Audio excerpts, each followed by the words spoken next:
वज़रा के ऊपर भारी गुजरता है। इस दिन वजीर आजम इमरान खान अक्सर लाहौर तशरीफ लाते हैं। तमाम ब्यूरोक्रेट्स और वज़रा के नाम एक लोटे के अंदर पर्चियों पर लिखकर डाले जाते हैं और फिर उनमें से जिनका नाम निकलता है उन्हें अपने ओहदे से या तो मुस्ताफी होना पड़ता है या उनकी पोस्टिंग कहीं और कर दी जाती है। ये जो अनप्रिडिक्टेबिलिटी है पंजाब गवर्नमेंट के मिजाज में कि एक ब्यूरोक्रेट को पता नहीं होता कि वो कितना अरसा अपनी सीट पर है, उसकी ताजा तरीन जो मिसाल है वो सीसीपीओ लाहौर के ओहदे की है, जिस पर नवंबर 2019 में जुल्फिकार हमीद साहब को तैनात किया गया था। बड़े बड़े दावे किए गए थे कि वो लाहौर के अंदर अमन अमान की सूरत हाल को बेहतर करेंगे, लेकिन हमने देखा कि लाहौर में जब क्राइम रेट ऊपर गया तो वो बड़े बड़े दावे भी जो थे वो हवा की जीनत बन गए। इससे पहले नासिर दुर्रानी साहब को 2018 में लाया गया था कि वो पुलिस रिफॉर्म्स करेंगे, लेकिन वो एक हफ्ते के बाद एहतजाजन चले गए और अब सिर्फ 9 माह गुजरने के बाद सितंबर 2020 में शेख मोहम्मद उमर साहब को सीसीपीओ लाहौर तैनात किया गया है।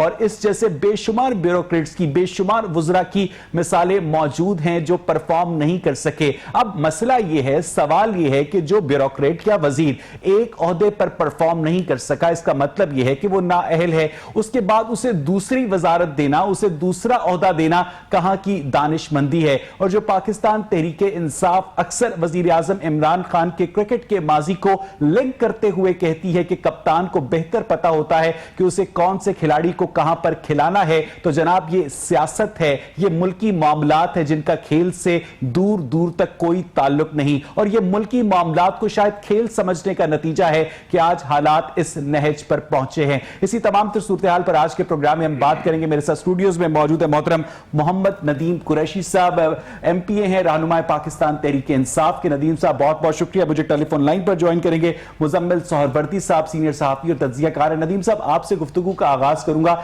इतनी अनप्रिडिक्टेबिलिटी क्यों है? बिस्मिल्लाहिर्रहमानिर्रहीम। एक तो आपने इंट्रो में जितने खूबसूरत अंदाज में चीजों को अपनी मर्जी से ट्विस्ट करने की कोशिश की है कि एक लोटा है जी, उसमें पर्चियां डाली जाती हैं, उसको घुमाया जाता है, इससे आपकी माहौल के साथ दिलचस्पी और संजीदगी का बड़ा पता चलता है। मैं आपको कर्ज कर दूं, ना तो ये कोई अनकॉन्स्टिट्यूशनल है ना इलीगल है कि कोई गवर्नमेंट किसी भी ऑफिसर को किसी जगह पर उससे वो काम लेना चाहती है तो उसको ये हक पाकिस्तान का आइन देता है, पाकिस्तान का कानून देता है। जितने भी डिसीजंस किए जाते हैं, बिलखुसूस पाकिस्तान तहरीक इंसाफ की गवर्नमेंट पर मैं पिछले 2 साल में आपके पास यहां शायद या यकीनन गालबन 20वीं बार हाजिर हो रहा हूं इस 2 साल में।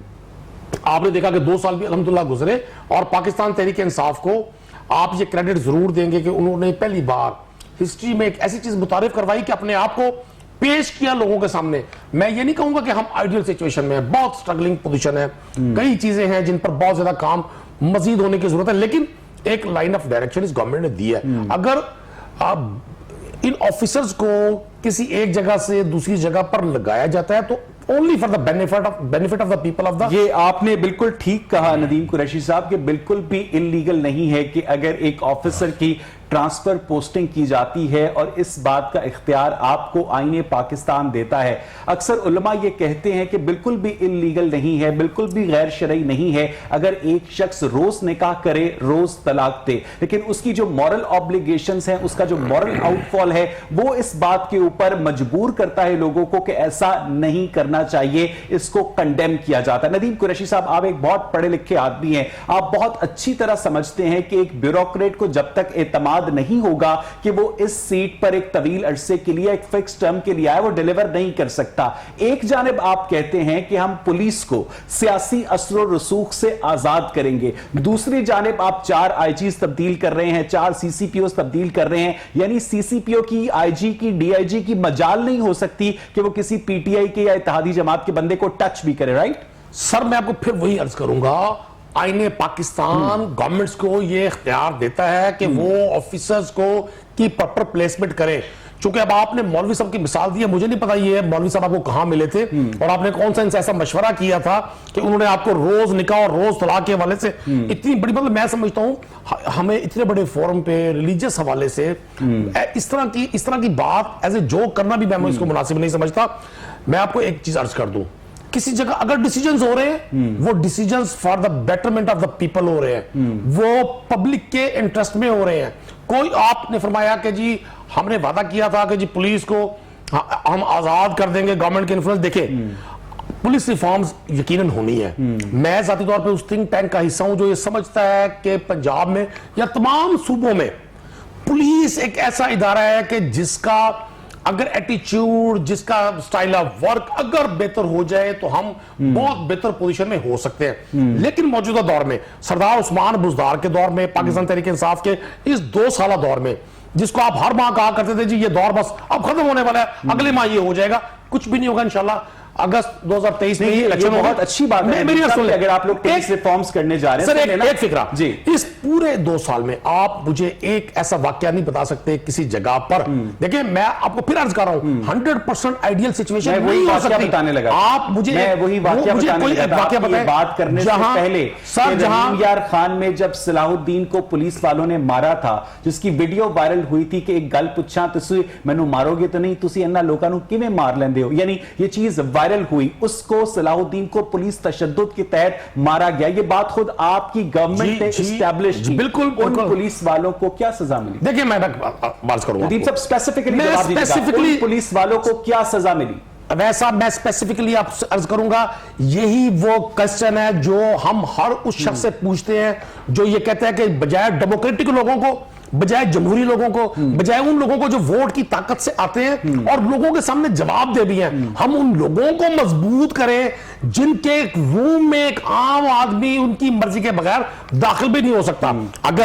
अगर सलाहुद्दीन के साथ ज्यादती की थी तो गवर्नमेंट ने पूरा एक्शन लिया था। जिन उन पुलिस वालों के खिलाफ कार्रवाई क्या हुई, वो तो अब भी सर्विस पे। देखिए मेरी बात सुने, जब मुद्दई आज खुद किसी केस में विड्रॉ करना चाहे, ये आपकी शरीयत उसको इख्तियार देती है। ये शरीयत मामला नहीं है, मैं पाकिस्तान के लॉ के अंदर ये प्रोविजन है नदीम साहब कि रियासत ऐसे मामलात में खुद मुद्दई बनती है, एक डेटरेंस सेट किया जाता है। आपने अगले पुलिस वालों के लिए आपने मिसाल कायम कर ली है कि अगर आप लोग हमारे कहने पर लोगों को मारेंगे तो आपको हम कुछ नहीं होने देंगे। आपने इसलिए उनको छोड़ दिया कि वो जो मुद्दई था वो वापस हो गया। रियासत खुद मुद्दई नहीं बन सकती। देखिए रियासत खुद मुद्दई बन सकती है साहब, अगर आप लोग चाहें ऐसा। साहब बहुत सारी जगहों पर रियासत मुद्दई बनी, मसलन, लेकिन मैं अब हम उस पे इस मामले में रियासत क्यों नहीं मुद्दई बनी? अच्छा, इस पे बाज़ औक़ात ऐसा होता है केस टू केस चीजें वेरी कर रही होती हैं।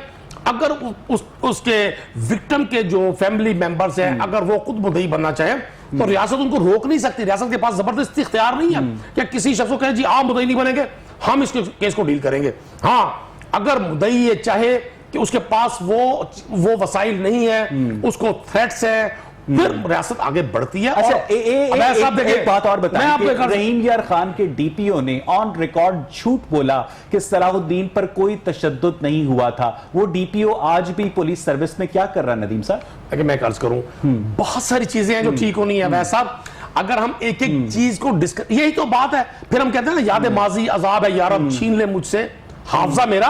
यही आबिद बाफर लोगों को मारता रहा, exactly, यही उमर लोगों को मारता रहा, रावणवार लोगों को मारता रहा। क्या कर रहे हैं आप रावणवार के खिलाफ? मैं कर रहे हैं मैं कार्य करूं, जब हम करने की तरफ जाते हैं तो हमें बहुत सारे वो संगे मिल अबूर करने हैं। मैं आपसे भी रिक्वेस्ट करूंगा कैमरे की आंख से कि आप जैसे इंटेलेक्चुअल्स को भी रोल प्ले करना चाहिए। जो चीज पॉजिटिव हो रही है वो भी हमारे मौजूद बहस रहे हैं कि इस वक्त पंजाब के अंदर और लाहौर के अंदर पॉजिटिव हो क्या रहा है। मेरे साथ इस वक्त टेलीफोन लाइन पर मुजम्मिल सोहरवर्दी साहब मौजूद हैं, सीनियर सहाफी और तज्जियाकार हैं। मुजम्मिल साहब, 2 साल की आप वजीर आला पंजाब उस्मान बुज़दार की परफॉर्मेंस को किस तरह से रेट करते हैं? हर दूसरे वीकेंड के ऊपर उखाड़ पिछाड़ का सिलसिला चल रहा होता है। मुजम्मिल साहब, मुजम्मिल सोहरवर्दी साहब, आपको मेरी आवाज आ रही है? मुझे लगता है कि मुजम्मिल सोहरवर्दी मुझे नहीं सुन सकते। मुझे इस वक्त आपने अपनी गुफ्तगू में नदीम कुरैशी साहब एक बात की थी कि इस वक्त किसी भी तौर पर गवर्नमेंट नहीं चाहती कि पुलिस रिफॉर्म्स जो हैं उनके राह में कोई हिंड्रेंस हो। आप लोग बहुत ऑनेस्ट हैं, सिंसियर हैं, तो उसके बावजूद पुलिस कल्चर चेंज क्यों नहीं हो रहा? देखिए मैं आपको एक अर्ज कर दूं, बहुत सारी चीजें जिन पे काम हो रहा है। आपने कभी सुना था पाकिस्तान में के नेशनल सिंगर करिकुलम की तरफ हम बढ़ेंगे। हमने वो किया। ये एक डिजास्टर है, ये एक डिजास्टर है, ये एक डिजास्टर है। ऐसा आप पाकिस्तान के बच्चों को 7 नंबर के बाटा के जूतों में तब्दील कर रहे हैं। आप एचएसएन के बच्चे को वो निसाब पढ़ाएंगे? आप बीकन हाउस के बच्चों को वो निसाब पढ़ाएंगे? देखिए नहीं पढ़ाएंगे। मेरी तो सुन, अब आप मेरी देखिए जी जी, जितना आप फरमाते हैं उतना अगर आप सुनेंगे भी सही तो sir, you have all the time. मेरे अलावा आपके, मेरे पास आपके अलावा कोई गेस्ट नहीं किसी है। जगह पर भी ऐसी सिचुएशन नहीं होती कि 100% लोग उस चीज को उसको माने, उसको ओबे करें और उसको अप्रिशिएट करें। हर जगह इस्लाह अहवाल की गुंजाइश होती है। जब चीजें पेश की जाती हैं, चीजें सामने आती हैं, उस पर डिबेट होती है। तमाम मुस्लिम मुल्कों ने इसी तरह से लोग आगे बढ़े हैं, अपनी सोसाइटीज को मजबूत किया। मुझे यहाँ पर नदीम कृषि से तवक्कुफ कीजिएगा। मिर्जा जावेद साहब ने ज्वाइन किया है, पीएमएलएन को रिप्रेजेंट करते हैं। मिर्जा जावेद साहब, बहुत बहुत शुक्रिया आपके वक्त के लिए। यहाँ पर बात हो रही है कि पिछले 2 सालों में पीटीआई की कारकर्दगी क्या रही पंजाब में। हर दूसरे वीकेंड के ऊपर ब्यूरोक्रेट्स को और वुजरा को एक धड़का सा लगा रहता है कि उनकी सीट चली जाएगी। आप समझते हैं कि ऐसे में ये ब्यूरोक्रेट्स परफॉर्म कर सकते हैं मिर्जा साहब? देखिए, जिस तरह इन्होंने आईजी चेंज किए 2 दिन पहले, आपने देखा है कि दोबारा इन्होंने पूरे पंजाब के डीपीओ चेंज कर दिए।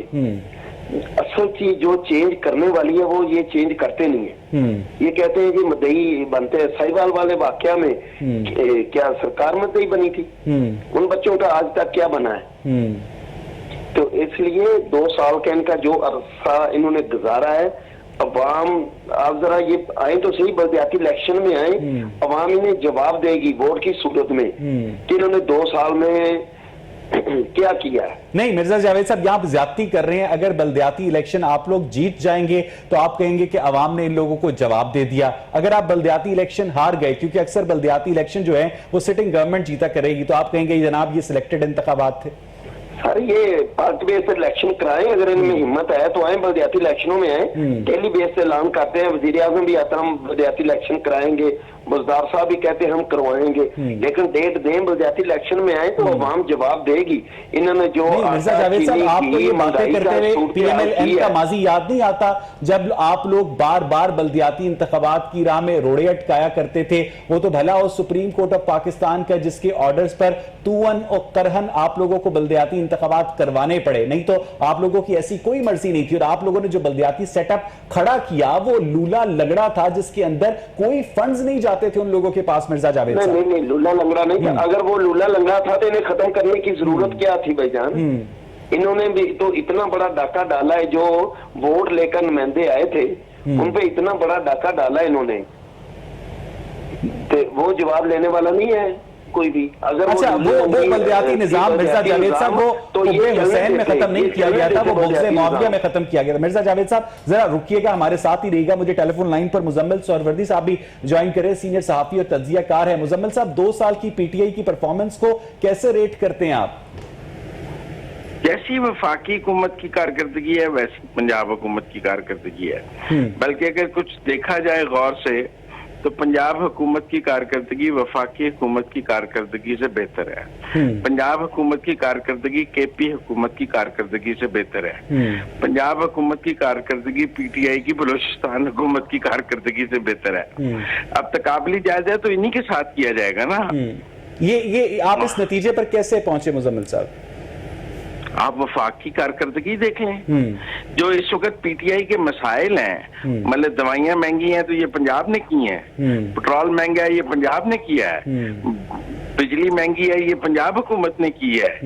मेरा मतलब है चीनी महंगी है, इसमें पंजाब हुकूमत। लेकिन अगर अमन अमान की हालत खराब है तो इसमें पंजाब गवर्नमेंट रिस्पॉन्सिबल है। अगर सड़कों में गड़े पड़े हुए हैं तो इस पर पंजाब गवर्नमेंट रिस्पॉन्सिबल है। आप नहीं समझते हैं कि इन मसाइल में दिन ब दिन इजाफा हुआ है मुजम्मिल साहब?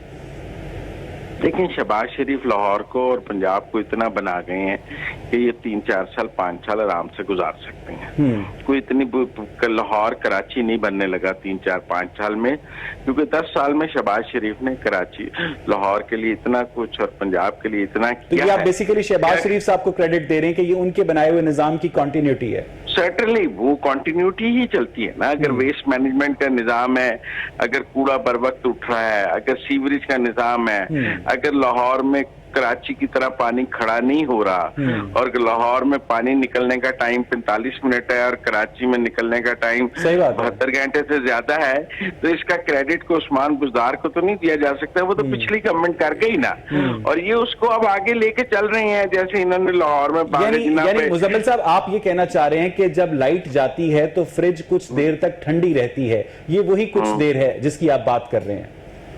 बिल्कुल ठीक है, मेरा मतलब है कि लाहौर पे इतना इन्वेस्ट कर गई है पीएमएलएन और पंजाब पर इतना इन्वेस्ट कर चुकी है जो उस इन्वेस्टमेंट के बाद अभी लाहौर और पंजाब की वो सूरत हाल नहीं होने लगी जो सिंध और कराची की है, जो कोयटा और बलूचिस्तान की है। एक छोटी सी बात पे मुजम्मिल साहब, sorry to interrupt you, comment कीजिएगा कि ये जो ब्यूरोक्रेसी के अंदर अनप्रेडिक्टेबिलिटी, अनसर्टेनिटी पाई जाती है, हर दूसरे ऑल्टरनेटिव वीकेंड के ऊपर एक वजीर को, दो वजीर को तब्दील कर दिया जाता है, मुस्ताफी कर दिया जाता है, इस अनप्रेडिक्टेबिलिटी के सिनेरियो में ये ब्यूरोक्रेट्स, ये वुज़रा परफॉर्म कर पाएंगे मुजम्मिल साहब? देखिए, परफॉर्मेंस इनका इशू नहीं है, परफॉर्मेंस इनका टारगेट नहीं है, ठीक है, लेकिन आदमी वही काम करता है जो उसका टारगेट होता है, जो उसका विजन होता है। मेरा नहीं ख्याल पीटीआई को परफॉर्मेंस और टारगेट और गुड गवर्नेंस पे फिर इनका टारगेट क्या है मुजम्मिल साहब? इनका टारगेट है ऑपोजिशन को दबाना, नैब को मजबूत करना, ऑपोजिशन के लोगों को गिरफ्तार करना, उन पर केसेस बनाना, उनको अंदर करना, ताकि खामोशी और हू का आलम हो जाए। जो बोले उसे गिरफ्तार कर लें, जो बोले उस पर केस बनवा दें। ये बड़ा इंटरेस्टिंग केस बिल्ड किया मुजम्मिल साहब, और नदीम साहब आप ये सारी गुफ्तगू सुन भी रहे हैं, उनका ये कहना है कि मुजम्मिल साहब चाहते हैं कि सोनिया और जनगियां गलियां विच मिर्जा यार करे, ठीक है मुजम्मिल साहब सुनिएगा, ऑपोजिशन होगी नहीं। एग्जैक्टली, आप देखें ना, जब पंजाब का लीडर ऑफ द ऑपोजिशन 1.25 साल से अंदर होगा, ठीक है, जब फेडरल का नदीम साहब का जवाब सुनिएगा। नदीम साहब वो ये कह रहे हैं कि पंजाब अगर बकिया सूबों से या विफाक से अच्छा परफॉर्म कर रहा है तो इसके पीछे उस्मान बुज़दार साहब की लीडरशिप नहीं बल्कि शहबाज शरीफ की लेगेसी है। देखें जी, उनकी अपनी एक राय है, मुझे उनकी राय का मैं एहतराम ही कर सकता हूं। मैं ये तो नहीं कहूंगा कि किसी भी शख्स को की राय को जांचते हुए उसके पर्सनल लिंक्स को जरूर जज करना चाहिए कि उसके लिंक्स कहां रहे हैं। चूंकि हम जब तज्जिया कर रहे होते हैं ना जी, तो हम अपनी जाती अटैचमेंट का भी इजहार कर रहे होते हैं। लोग इतने बेवकूफ नहीं है, आज हम 2020 में जिंदा है। वो क्रेडिट तो ये देना चाहते हैं शहबाज शरीफ साहब को, और जो लाहौर के अलावा बाकी पंजाब को मैंने आया 20 प्रोग्राम किए हैं जिसमें आप कहते हैं गटर उबल रहे हैं, सड़कें टूटी हुई हैं, लोग मर रहे हैं। मैंने एक ही प्रोग्राम आपका अटेंड किया हेल्थ के हवाले से जिसमें आपने खुद कहा कि जी मेयो हॉस्पिटल सर्कस का मंजर पेश कर रहा है, हॉस्पिटल के वार्ड, ठीक है, तो ये डिस्क्रेडिट पर किसको जाएंगे जी? मैं आपके इसी बात कर रही इसी कुरैशी साहब के शहबाज शरीफ के दौरे हुकूमत में सरकारी अस्पतालों में लोगों को मुफ्त अद्वियात मिलती थी, उनके टेस्ट होते थे, एमआरआई होते थे, सीटी स्कैन होते थे, पीकेएलआई खड़ा किया गया था। आपने इन तमाम कामों के ऊपर पानी नहीं फेरा। अवैस इकबाल साहब, एक एक बात पर पूरा प्रोग्राम हो सकता है। जी। अभी मुजम्मिल सोहरवर्दी साहब फरमा रहे हैं कि जी वेस्ट मैनेजमेंट कंपनी का, सुनना मेरी, मैं पहले इसका जवाब दूंगा। देखिए उन्होंने देखिए आपने कितनी खुश असलूबी से उनकी गुफ्तगू सुनी, मुझे भी मौका दे। मतलब वेस्ट मैनेजमेंट कंपनी लाहौर, इसका एग्रीमेंट है, इसकी सारे वेस्टेज को वेस्ट करने का सिस्टम जो बनाया है, उसका जो कॉन्ट्रैक्ट है वो ऑलमोस्ट 17 बिलियन पर ईयर उसकी कॉस्ट पड़ रही है। जबकि पंजाब के पूरे नहरी निजाम को 35,000 किलोमीटर नहरी निजाम 6.7 बिलियन रुपीस पर ईयर। मतलब जब आप एक 5 दरियाओं की जमीन को सैराब करने वाले आपाशी के निजाम को 6-7 अरब सालाना देंगे और एक शहर की सफाई के सिस्टम को 17 अरब रुपए सालाना देंगे, और एग्रीमेंट्स भी वो करेंगे जो 20 साल तक किसी कोर्ट में चैलेंज नहीं हो सकते, तो इस पर मैं तो भाई इज़हार अफसोस कर सकता हूं। मैं तो किसी सूरत शहबाज शरीफ के अंदाजे हुक्मरानी से मुतासिर होने की, अस्पतालों में शहबाज शरीफ के दौर में लोगों को फ्री अद्वियात मिलती थी, फ्री टेस्ट होते थे, आज होते? बिल्कुल होते हैं बॉस। देखिए चीजों को ठीक किया गया है। अंधा बाटे रेवड़ियां अपने अपनों को दे, माले मुफ्त दिले बेरहम, वो सिलसिला नहीं है कि आप जो चाहे करते फिरे। आप जिस चीज का टेस्ट चाहते हैं आप मुझे बताएं, मैं आपको असिस्ट करूंगा उसमें। अगर वो टेस्ट फ्री ना हो मेडिसिन अवेलेबल ना हो। मैं जिम्मेदार हूं, स्टार्ट में थोड़ी सी हमने चीजों को सेट किया, हेल्थ सिस्टम चूंकि जो चल रहा था हमने उसको बेहतर करने की कोशिश की। अभी कोविड जैसा एक इतना बड़ा बहरान जिसने पूरी दुनिया की इकोनॉमिक्स को, पूरी दुनिया के हेल्थ सिस्टम को डिस्ट्रॉय करके रख दिया। आप ही का बोल क्या वही सिस्टम है, यही उस्मान बुज़दार है, यही इमरान खान है जिन्होंने, मैं बेशक कहता हूं कि ये अल्लाह के फजलो करम के साथ सब कुछ हुआ, उसी सिस्टम ने आज और आप मैं बगैर मास्क के अगर वो सिस्टम काम कर रहा है तो मुझे आपकी असिस्टेंस की जरूरत क्यों है? सर मैंने आपकी सिर्फ मैं आपको क्या आज बगैर सिफारिश के एफआईआर दर्ज हो जाती है? मैं सिफारिश की बात देखिए, मैं आपको आज भी कहूंगा वैसा हम आइडियल सिचुएशन में नहीं है। We are not in Washington, we are not in Europe, हम स्ट्रगलिंग फेज में है। हमारा प्रॉब्लम कहां शुरू होता है? जब हम जाति पसंद नापसंद पर तज्जिया करते हैं। मैंने आपको पूरा वक्त दिया ना नदीम साहब, कोई तशनगी तो नहीं, वापस आते हैं आपके पास। मिर्जा जावेद साहब की सारी गुफ्तगू आप सुन रहे हैं जी। मिर्जा जावेद साहब, मुजम्मिल साहब इसके बाद आपके पास आऊंगा। मुजम्मिल सोहरावर्दी साहब ने यूं तो बहुत मुतनव्वे आरा का मुजाहरा किया और इजहार किया, लेकिन उन्होंने एक बड़ी पेक्यूलियर बात की कि इस गवर्नमेंट का टारगेट गुड गवर्नेंस नहीं है। इस गवर्नमेंट का जो मसला ही नहीं है कि वो लोगों को परफॉर्म करके दिखाएं। इस गवर्नमेंट का टारगेट सिर्फ और सिर्फ ऑपोजिशन को दबाना है। और जिस तरह से ऑपोजिशन लीडर हमजा शहबाज शरीफ पिछले 1.25 साल से जेल की सलाखों में है, उससे इसी तासुर को तकवीत मिलती है। मिर्जा जावेद साहब जी, आपने बहुत खूबसूरत भाईजान बात की कि इन्होंने, मैं आज की बात असेंबली की बताता हूं आपको कि आज हमने वॉकआउट किया और इन्होंने 6 बिल पास कर लिए और ये चाहते ये हैं। हाँ जी, और मीडिया वालों ने भी वॉकआउट कर लिया, मीडिया वालों ने वॉकआउट कर लिया। उसके बाद हमने वॉकआउट किया और इन्होंने 6 बिल पास कर लिए। ये बात है। बाकी भाई कह रहे हैं कि हॉस्पिटल की जो एयर लेने हैं ना, खा के पीआईए जो जी हमारा एक दोस्त गया है जो कोरोना के टेस्ट है ना, ये सरकारी हॉस्पिटल का वो मानते नहीं है। उनसे एग्रीमेंट किया है कि आप शौकत खानों से कराएंगे या चटाई से कराएंगे। क्यों? जितने हमारे हॉस्पिटल हैं उन पे इतना इतमाद भी नहीं है इनको। आप जरा किसी एयरलाइन का चेक कर लें, वरना मैं आपको भेज देता हूं कि उसमें किसी सरकारी हॉस्पिटल का, ये बात ठीक है हाँ जी, किसी सरकारी हॉस्पिटल का कोरोना का टेस्ट भी मंजूर नहीं किया जाता। ये सिर्फ अपनों को नवाजने के लिए है। इनका एग्रीमेंट हुआ है इनके मिनिस्टर का, जिन्होंने करोड़ों नहीं अरबों रुपए इनके नुमाइंदों ने लिए हैं चटाई से, और दूसरा शौकत खानों में ये टेस्ट होते हैं। बाकी दवाई भाई कह रहे हैं कि मैं हॉस्पिटल में जाता हूँ, मैं इन्हें चैलेंज करता हूँ कि आप मेरे साथ चलें, लाहौर के किसी हॉस्पिटल में चलें, वहां मुझे बता दें कि ये दवाई मुफ्त मिलती है और लोग दर बदर होके चल रहे हैं।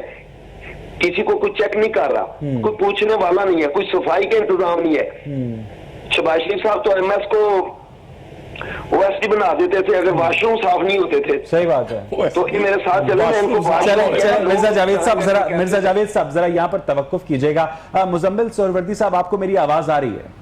जी आ रही है। मुजम्मिल सोहरावर्दी साहब, आपको लगता है कि इसी तरह से अगर पीटीआई अगले 3 साल भी परफॉर्म या अंडर परफॉर्म करती रही, इमरान खान साहब अगर चीनी की कीमतों का नोटिस लेते हैं तो उसमें मजीद इजाफा हो जाता है, आटे की कीमतों का नोटिस लेते हैं उसमें मजीद इजाफा हो जाता है, पेट्रोल की प्राइस कम करते हैं तो पेट्रोल गायब हो जाता है, बल्कि लोगों ने अब मजाक बना लिया है कि हम दुआ करते हैं कि इमरान खान साहब किसी चीज का नोटिस ना लें। तो अगले 3 साल के बाद 2023 में क्या सिनेरियो देखते हैं आप मुजम्मिल साहब जनरल इलेक्शंस का? कौन जिएगा तेरी जुल्फ के सहार होने तक, सर होने 2000 तक ठीक है ना जी। 2023 आएगा तो देखेंगे कौन सिलेक्टर है, कौन चीफ सिलेक्टर है, पोलिंग स्टेशन पे कौन खड़ा है और क्या हालात हैं, कौन नाअहल है और कौन अहल है। अच्छा मुजम्मिल साहब, ये आप जब ये बात कर रहे हैं ना, तो नदीम कुरैशी साहब के चेहरे पर एक बड़ी दिल पजीर सी मुस्कुराहट है, और जिसको अक्सर मैं खुद ही उन्हीं की इजाजत के बगैर उसका तर्जुमा ये कर रहा हूं कि जहां पर ऑपोजिशन हार जाती है वहां गवर्नमेंट सिलेक्टेड होती है, जहां पर ऑपोजिशन जीत जाती है वो इनकी अपनी मेहनत होती है। ये तो डबल स्टैंडर्ड्स हुए ना मुजम्मिल साहब? जब फेयर कॉन्टेस्ट नहीं होगा ना तो फिर मुकाबले का मजा नहीं आएगा। जब मुकाबले 2 टीमें लड़ें और मुकाबले में अंपायर न्यूट्रल हो तो ही खेल का मजा है ना जी। ठीक बात है, ठीक बात है, ठीक है ना। अब इन्होंने कहा कि जी लाहौर वेस्ट मैनेजमेंट का बड़ा महंगा कॉन्ट्रैक्ट कर दिया। मुझे उससे सरोकार नहीं है। मुझे तो सरोकार ये है कि जब मैं कराची की सड़कों पर कूड़ा भरा देखता हूँ और वो कहते हैं कि कराची का सबसे बड़ा मसला ये है कि वहां से कूड़ा नहीं उठाया जा सकता, तो मैं कहता हूँ लाहौर का ये मसला नहीं है। जी हाँ। जब वो मुझे बताते हैं कि कराची का सबसे बड़ा मसला ये है कि वहां के गंदे नालों पर तजावजात हैं, तो मैं देखता हूं कि लाहौर के शम्मा के गंदे नाले पर जो तजावजात थी उन लोगों को पैसे देकर वो खत्म की गई और उसके बाद उस गंदे नाले को पक्का भी किया गया और उसको ढांपा भी किया। जब वो मुझे ये बताते हैं कि कराची में जो नशेबी इलाके हैं वहां पर जो पानी के निकास का सिस्टम है वो नहीं बन सका, तो मैं लाहौर के नशेबी इलाकों का उससे तकाबली जायजा करता हूँ। और जब मैं लाहौर और कराची का तकाबली जायजा करता हूँ तो मुझे कोई 2 साल की कारकर्दगी पे तो नहीं, पीपल पार्टी ने या सिंध की हुकूमत ने कराची को 12-15 साल में इस जगह पहुंचाया है। और अगर लाहौर या पिंडी या मुल्तान या फैसलाबाद या सियालकोट या गुजरात या झेलम उस पोजीशन में नहीं है। मुजम्मिल साहब एक छोटी सी बात, फिर मैं वापस नदीम साहब से इस बात का जवाब लेता हूं कि कुछ दिन पहले तक जब से ये बारिशें और सैलाब स्टार्ट नहीं हुए थे तो इमरान खान साहब की जो वफाकी हुकूमत थी, कश्मीर उनके एजेंडे का टॉप ऑफ द लिस्ट नजर आता था, लेकिन अब कश्मीर नीचे चला गया है, कराची ऊपर आ गया है और उस पर तज्जियाकार ये कह रहे हैं कि इस कराची की आड़ में बेसिकली वफाकी हुकूमत 18वीं तरमीम की दुश्मन है। क्या आप एग्री करते हैं मुजम्मिल साहब? नहीं, मैं नहीं समझता। ये हुकूमत देखिए ना जी, ये वफाकी हुकूमत तो अब मिन्नतें कर रही है सिंध हुकूमत की कि आप जो मर्जी कर लें, हम आपके साथ खड़े हैं, आप एडमिनिस्ट्रेटर लगा लें। अब तो कराची से जान छुड़ाने की कोशिश की जा रही है। पूरी दुनिया कराची हुआ ही है, अभी तक वजीर आजम नहीं गए, वो लाहौर रावी फ्रंट की मीटिंग करने आ जाते हैं लेकिन कराची नहीं जाते हैं। मेरा मतलब कल तक जिस वजीर आला का मजाक उड़ाया जाता था कि वो गंदे पानी में बूट पहन के खड़ा होकर शोबाजियां कर रहा है, आज उस गंदे पानी में कोई ये बड़ी अहम बात है। नदीम कुरैशी साहब के वजीर आजम इमरान खान सिर्फ पंजाब के वजीर आजम नहीं है, वो सिर्फ केपी के वजीर आजम नहीं है, वो पूरे पाकिस्तान के वजीर आजम है। अगर वो 20 दौरे लाहौर के करते हैं तो एक दौरा वो कराची का करते हैं, ये इम्तियाजी सलूक क्यों? देखिए, अब मैं आपकी राय पर अफसोस का इजहार कर सकता हूं एहतराम के साथ, क्योंकि आप आजाद हैं, आपने प्रोग्राम करना है, अपनी राय देनी है, मैंने अपनी राय देनी है। कराची पाकिस्तान का दिल है और इमरान खान साहब कराची से लाहौर पाकिस्तान मेरी सुने कराची या लाहौर, ये जितने भी शहर हैं जो पाकिस्तान का फेस हैं, जिनको इंटरनेशनली माना जाता है, भले वो छोटे शहर है, प्राइम मिनिस्टर के लिए उन सब की अहमियत बराबर है। ऐसा नहीं है कल अगर मुजम्मिल सुहरावर्दी साहब देखेंगे इंशाल्लाह तो इनको इमरान खान साहब कराची में नजर आएंगे। मैं समझता हूं जितने विजिट्स इमरान खान साहब ने कराची के किए हैं ऑलमोस्ट उतने ही लाहौर के किए हैं, लेकिन चूंकि अगर वो एक विजिट भी उनका कराची का ज्यादा, जितने कराची सही ना वैसा नदीम साहब क्या हो गया है? सर जान की अमान पाऊं तो अर्ज करूं सर प्लीज जिले सुबानी, अब प्लीज आप मुझे बोलने, हम आपसे अमान मांग मुझे बोलने की स्वीपिंग स्टेटमेंट देखिए ना। अब 3-in-1 PMLN के दोस्त भी बात कर रहे हैं, सुहरावर्दी साहब भी फरमा रहे हैं और आप भी जलवा अफरोज है। मेरे लिए तो बड़ा मुश्किल है मैं तीनों को के जवाब दूं। सुहरावर्दी साहब ने भी फरमाया कि जी ये पार्टी, इस तहरीक इंसाफ का टारगेट गुड गवर्नेंस नहीं है, इनका टारगेट है अपोजिशन को गिरफ्तार करना। अच्छा, अगर ये मेरी मालूम, मैं पॉलिटिक्स का स्टूडेंट हूं, ये सीनियर जर्नलिस्ट है, मेरी मालूमात में इजाफा फरमा दें कि पाकिस्तान तहरीक इंसाफ की इस 2 साल गवर्नमेंट में कोई एक केस जो अपोजिशन के खिलाफ हमने शुरू किया हो, ये राना सनाउल्लाह की गाड़ी से मुनश्शरात बरामद करके वीडियो बनाने का दावा शहरयार आफरीदी ने किया, वो वीडियो कभी मंजर आम पर नहीं है। मुझे एक ब्रेक लेनी है नदीम साहब, जब हम ब्रेक से वापस आएंगे नाज़रीन तो हम नदीम कुरैशी साहब से ये बात पूछेंगे कि क्या वाकई वजीर आजम इमरान खान साहब ने उतने दौरे कराची के किए हैं जितने उन्होंने लाहौर के किए हैं, और इसके हवाले से, उनका लाहौर के हवाले से और कराची के हवाले से और पूरे पाकिस्तान के अंदर डेवलपमेंट के हवाले से क्या एजेंडा है, इस पर बात करेंगे एक ब्रेक के बाद। Stay with us.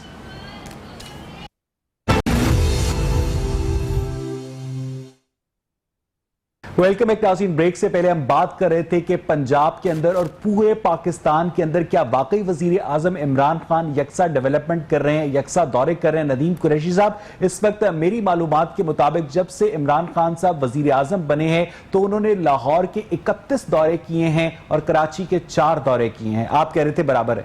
देखिए, मैं आपके कर्ज करूं, पहली बात, फेडरल की नुमाइंदगी, गवर्नर सिंध बैठे हुए, फेडरल मिनिस्टर्स वहां से हैं, नेशनल असेंबली के अरकान पाकिस्तान तहरीक इंसाफ के मुंतखब प्रोविंशियल असेंबली के वहां से हैं, प्राइम मिनिस्टर जो कुछ कर सकते हैं। मैं आपके उस सवाल को आंसर कर रहा था जहां आपने कहा कि जी कराची के लोगों के साथ डिस्क्रिमिनेशन हो रही है। ऐसा नहीं है। फेडरल गवर्नमेंट ने हमेशा ये कोशिश की है कि कराची के लोगों को, इंटीरियर सिंध के लोगों को सपोर्ट की जाए। अभी आपने फरमाया कि जी कहीं इस आड़ में 18th अमेंडमेंट पे तो नजर, मैंने नहीं फरमाई, मैंने पूछा था। देखिए, मैंने पूछा था कि कुछ तज्जियाकार ये कहते हैं, आपका फरमाया आपका जो पूछने का ये कातलाना अंदाज है, ये सब कुछ बता देता है। मैं आपको एक अर्ज करूं, तमाम कवानीन, तमाम ये जो दस्तावेज कानून की होती है, आइन की होती है, लोगों की रियासत की फलाह के लिए होती है, लोगों को जमहूरियत की आड़ में डिक्टेटर बनाने के लिए नहीं होती। 18th अमेंडमेंट पाकिस्तान तहरीक इंसाफ का इशू नहीं है। पाकिस्तान तहरीक इंसाफ का इशू पब्लिक वेलफेयर है। अगर सिंध गवर्नमेंट भी उसी तरह से बिहेव करे, आप लोग जमहूरियत पर यकीन आप आज भी कुरैशी साहब, आप लोग जमहूरियत पर यकीन रखते हैं? अच्छा, मुझे नहीं समझ आता आपको यकीन दिलाने के लिए हमने कौन सा तरीका तो फिर क्या वजह है कि आप लोगों की जो काबीना है उसमें आधे से ज्यादा लोग नॉन इलेक्टेड हैं? मैं आपको एक अर्ज करूं, पूरी दुनिया में ये प्रैक्टिस है। ठीक है, अगर कुछ नॉन इलेक्टेड लोग सर सुने ना, अब मेरी बात देखिए सर, मैं आपको इंटरप्ट नहीं करूंगा, इमोशनल मैं आपको इंटरप्ट नहीं करूंगा, मैं प्लीज आप अपनी बात कंटिन्यू करें। देखिए, जो लोग किसी भी फील्ड में एक स्पेशलिटी रखते हैं और अगर वो नेशन को सर्व करना चाहते हैं, तो मैं समझता हूं अगर आईने पाकिस्तान ये इख्तियार उनको देता है, हम कौन होते हैं ये क्वेश्चन करने वाले? क्या आईने पाकिस्तान से मुतसादिम है ये बात? अगर आप किसी फील्ड में, एजुकेशन में, हेल्थ में, किसी भी चीज में आपकी स्पेशलाइजेशन है और आप अपनी नेशन को सर्व करना चाहते हैं, पाकिस्तान तो गवर्नर राज लगाने का भी इख्तियार देता है। आईने पाकिस्तान कभी असेंबलियां तहलील करने का भी इख्तियार दिया करता था। तो इसका मतलब ये नहीं था कि ये इकदाम ठीक हो गए। मिर्जा जावेद साहब, आप मुझे सुन सकते हैं? जी मिर्जा जावेद साहब, कहिएगा कि ये जो बात की इससे पहले मुजम्मिल सोहरवर्दी साहब ने भी, आपने भी उसकी तायीद की कि अगर गवर्नमेंट की सारी तवज्जो सिर्फ और सिर्फ ऑपोजिशन को दीवार के साथ लगाने पर है, तो आप लोग भी तो अपने सर्वाइवल की जंग लड़ रहे हैं ना। आप लोग भी तो पब्लिक इश्यूज के ऊपर सियासत नहीं करते नजर आते। मिर्जा साहब जी बिल्कुल वही कह रहे हैं कि हमने FIR नहीं की। रेलवे जब नवाज शरीफ साहब कोट लखपत जेल में है तो रेलवे का इंजन खुद रुकता है और 700 वर्करों का पर्चा दे दिया जाता है। मार रोड पे शहबाज शरीफ साहब तकरीर करता है, रमेश शहबाज शरीफ 1200 लोगों का पर्चा दे दिया जाता है। आपने देखा नैब के ऑफिस के सामने इन्होंने तो इस्लामाबाद में SP की हड्डियां तोड़ दी, कब्जे टीवी चैनल से कब्जा कर लिया, PTV पे कितना कुछ किया। एक FIR ये बता दें कि 5 सालों में नून लीग ने एक FIR भी ऐसी की है, लेकिन यहाँ तो कुछ जांच करने का भी हक इन्होंने छीन लिया है। लेकिन जब नवाज शरीफ साहब को वजारत उज़्मा के ओहदे से हटाया गया, मिर्जा जावेद साहब, तो नवाज शरीफ साहब ने GT रोड पर सफर किया, जगह जगह रुककर खिताब किया कि वोट को इज्जत दो। इस बात का तासुर दिया कि एस्टैब्लिशमेंट पाकिस्तान के सियासी मामलात में मुदाखलत करती है। ये बड़ा बयानिया मशहूर हुआ PMLN का। लेकिन अब एहसन इकबाल की जो रीसेंट स्टेटमेंट्स हैं कि एस्टैब्लिशमेंट पाकिस्तान की सियासत में कोई रोल प्ले नहीं करती, तो लोग, और परवेज रशीद साहब फिर ये कह रहे हैं कि नवाज शरीफ साहब ठीक कह रहे हैं, तो खुद आपकी पार्टी के अंदर ये जो मुतजाद आ रहा है, ये good cop bad cop policy है। आप लोग पिच के दोनों जानिब खेलना क्यों चाहते हैं मिर्जा जावेद साहब? या आप लोग नजरियाती बन जाएं या आप लोग इक्तदार की समत आ जाएं? नहीं, देखिए जो इंशाल्लाह नवाज शरीफ साहब का बयानिया है, साहब उस पर कायम है। एहसन इकबाल साहब उस बयानिए पर कायम नहीं है। फिर एहसन इकबाल साहब अपने कायद नवाज शरीफ के बयानिए पर कायम दिया है, आपकी नजर से नहीं गुजरा। नवाज शरीफ साहब लीडर है, नवाज शरीफ साहब का ही कहना सब मानते हैं, जो नवाज शरीफ साहब का बयानिया है वो ही है। लेकिन हम तो हुकूमत को टाइम दे रहे हैं, ये कुछ करके दिखाए। हम चाह रहे हैं कि जो सड़कें शहबाज शरीफ साहब ने बनाई है, ये उनके सिर्फ पैच वर्क ही मुकम्मल कर दे। इन्होंने जितना कर्जा 5 साल में नून लीग की हुकूमत ने लिया था, उससे तकरीबन 13,000 अरब ज्यादा कर्जा ले लिया है, लेकिन पाकिस्तान में एक ईंट भी नहीं लगी, कोई पैच वर्क भी नहीं हुए, कोई नया हॉस्पिटल नहीं बना, वो कहाँ गया है पैसा? अच्छा मुजम्मिल सोहरवर्दी साहब, आपको मेरी आवाज आ रही है? जी आ रही है। मुजम्मिल सोहरवर्दी साहब, नवाज शरीफ साहब की गवर्नमेंट ने यह बहाना बनाया कि इमरान खान के धरने ने, एहतजाजी सियासत ने मुल्क के अंदर डेवलपमेंट प्रोजेक्ट्स को बहुत स्लो किया, और अब पीटीआई जो है वो कोरोना का एडवांटेज लेने की कोशिश कर रही है। ये तासुर दुरुस्त है मुजम्मिल साहब? देखिए मेरी बात सुने, कोरोना जो है ना वो ब्लेसिंग इन डिस्गाइज है इस हुकूमत के लिए। इन्हें शुक्र अदा करना चाहिए कोरोना आ गया है ना। 2019 में टैक्स कलेक्शन टॉप पे थी, 2019 में जब कोरोना नहीं था और इनका 1 साल था तो ग्रोथ रेट बहुत टॉप पे था।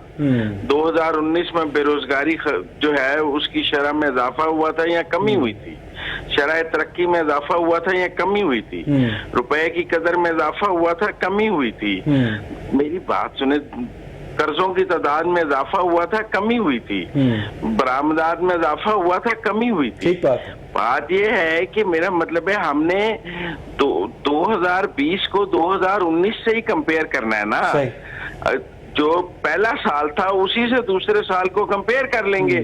दूसरा साल कोरोना आ गया तो आप मेरी बात समझें, बात यह है कि ये तो उस बच्चे वाली बात है जो पहले सेमेस्टर में फेल हो गया था और दूसरे सेमेस्टर में इम्तिहान से एक दिन पहले बिजली चली गई तो उसने कहा ये बिजली ना जाती तो मैंने पास हो जाना था।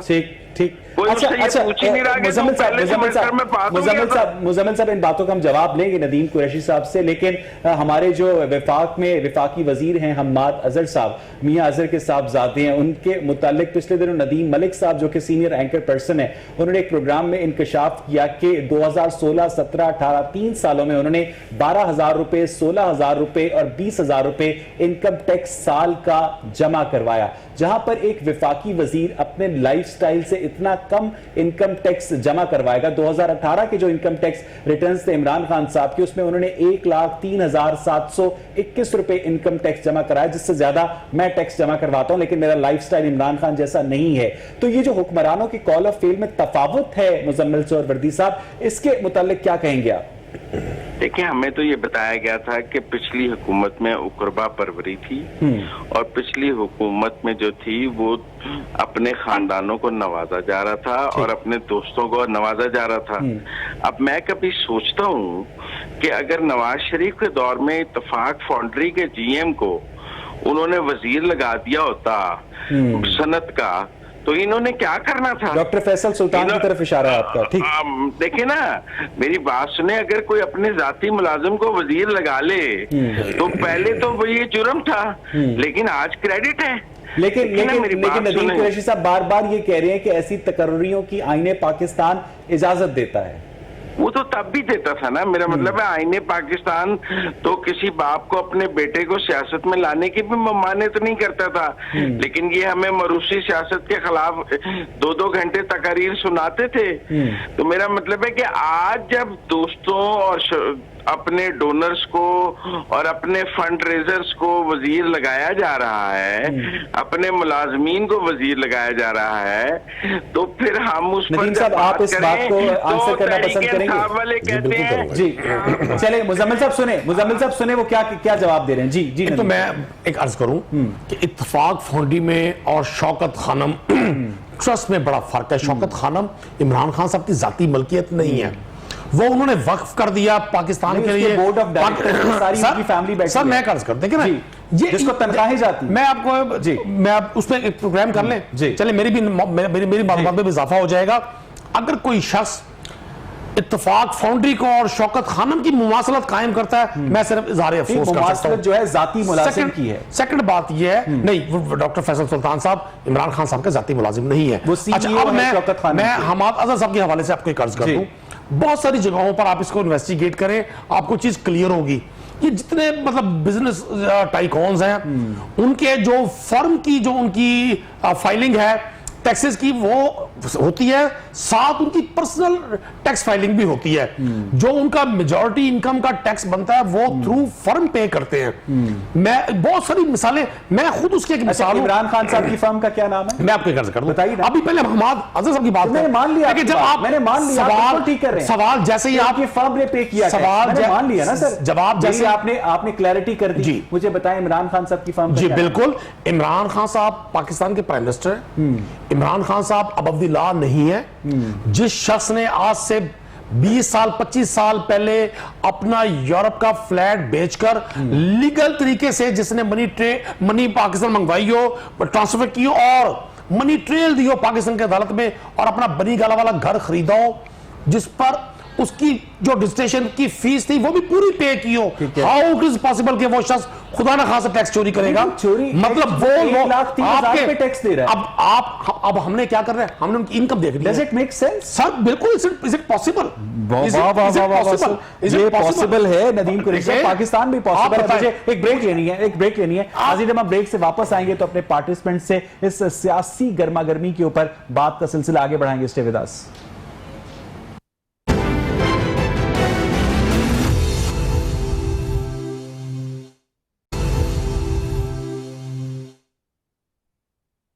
ब्रेक से पहले हम बात कर रहे थे कि वजीर आला पंजाब और पाकिस्तान तहरीक इंसाफ की खास तौर पर 2 साल में पंजाब के अंदर और लाहौर में जो कारकर्दगी रही, क्या वो इत्मीनान बख्श थी? मुजम्मिल सोहरवर्दी साहब। इत्मीनान बख्श थी, मेरा मतलब कोई ऐसी बुरी कारकर्दगी नहीं है कि मातम शुरू कर दिया जाए। अब तकाबली जायजा है। अब कोई A+ ग्रेड का B ग्रेड से मुकाबला है तो बच्चा तो पास है ना। आप मेरी बात समझे। अब आप किससे किसका मुकाबला कर रहे हैं? नहीं, इसके पीछे आपने खुद ही कहा ना मुजम्मिल साहब के इसके पीछे उस्मान बुज़दार साहब की इंतजामी सलाहियतें नहीं बल्कि शहबाज शरीफ साहब की लेगेसी थी। देखिए मेरी बात सुने, किसने किसको कहां से दिया हाथ थामा, वो बात तो अपनी जगह है, लेकिन मेरा ख्याल है कि कोई 2 साल में कोई ऐसी बुरी हालात भी नहीं हुए कि वो सारे को तबाही कर दिया गया है। जहां पर चीजें थी कम से कम वहां बरकरार रह गई तो भी बड़ी बात है। अगर मेरा मतलब है कि अगर लाहौर में रेन वाटर को जिना बाग में सेव करने का एक नया मंसूबा आया है तो सीवरेज की तरफ आगे की तरफ कदम है ना। अगर हर जिले में यूनिवर्सिटी बनाने का ख्वाब देखा जा रहा है तो बात आगे चल रही है। रफ्तार पे बात हो सकती है कि रफ्तार उतनी है या नहीं है, रफ्तार का कम है ज्यादा है, लेकिन मैं समझता हूं कि सफर तो आगे पंजाब। लेकिन मुजम्मिल साहब, हम हर जिले में अगर यूनिवर्सिटियां बनाने जा रहे हैं उससे पहले क्या हम हर जिले में लोगों को अपने घर के नलकों में पीने का साफ पानी देना ज्यादा बुनियादी फरीजा नहीं है हमारा? देखिए ये एक और डिबेट है, लेकिन ये डिबेट भी पीटीआई ने शुरू की। जी बिल्कुल। मेरा मतलब उन्होंने कहा था कि हम मेट्रो नहीं बनाएंगे, हम एजुकेशन देंगे, हम मेट्रो नहीं बनाएंगे, हम सेहत देंगे, लेकिन फिर हमने पीटीआई के दौर में ही देखा कि यूनिवर्सिटियों के पास तनख्वाहें देने के पैसे नहीं है। हमने पीटीआई के दौर में ही देखा कि अस्पतालों के पास बजट नहीं है। हमने पीटीआई के दौर में ही देखा कि मेरा मतलब है कि एजुकेशन और हेल्थ के बजट्स कम हुए पिछले दौर की निस्बत। तो मेरा मतलब है कि फिगर्स की बात कर रहा हूं मैं, परसेंटेज की नदीम बात कुरैशी साहब आप रिस्पॉन्ड करेंगे इसे?